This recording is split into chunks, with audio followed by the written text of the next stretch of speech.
මේ ප්‍රශ්නේ නිරොක්සිහාරක සීනි වන්නේ පහත සඳහන් ඒවායින් කුමක්ද? නිරොක්සිහාරක සීනි වෙන්නේ සුක්‍රෝස්. ප්ලාස්ම පටලය පිළිබඳ පහත සඳහන් ප්‍රකාශ අතුරින් නිවැරදි වන්නේ කුමක්ද? එය ප්‍රධාන වශයෙන්ම තැනී ඇත්තේ කාබෝහයිඩ්‍රේට, ෆොස්ෆොලිපිඩ හා ප්‍රෝටීන වලින් නැහැ.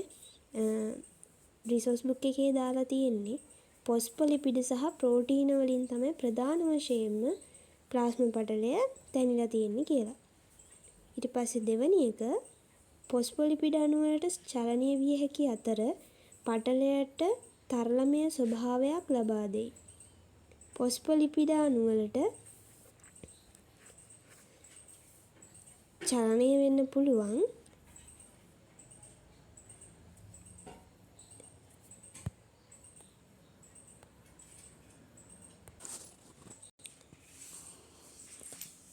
ෆොස්ෆොලිපිඩ අණු තමයි පටලයට තරලමය ස්වභාවයක් ලබා දෙන්නේ. පර්යන්ත ප්‍රෝටීන පටලයේ පිටත පෘෂ්ඨයට තදින් බැඳී ඇත කියලා තියෙනවා නැහැ.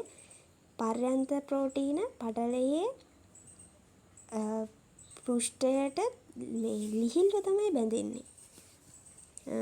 ෆොස්ෆොලිපිඩ ද්විත්ව ස්තරය ආසන්න සෛලවලට එකිනෙක සමග සංනිවේදනය සිදු කර ගැනීම සඳහා උපකාරී වේ. නැහැ.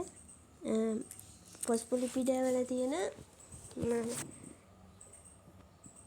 ග්ලයිකෝප්‍රෝටීන ග්ලයිකොලිපිඩ කියන්නේ ෆොස්ෆොලිපිඩ අණු වලට හෝ ප්‍රෝටීන අණු වලට සම්පූරක ප්‍රෝටීන අණු වලට බැඳෙන කාබෝහයිඩ්‍රේට දාම ශාකනීය වූ කාබෝහයිඩ්‍රේට දාම මගින් තමයි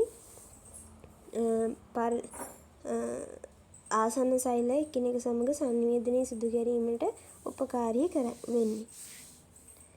ෆොස්ෆොලිපිඩ වල ජලභීතික වලිග සෛල සැකිල්ලේ තන්තු වලට සම්බන්ධ වී සෛලයේ හැඩය පවත්වා ගැනීමට උපකාරී වෙනවා.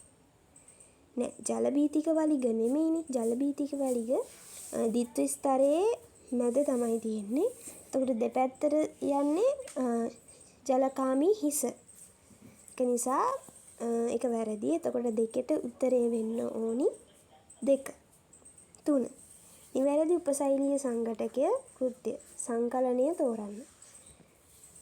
ග්ලාක්සිසෝම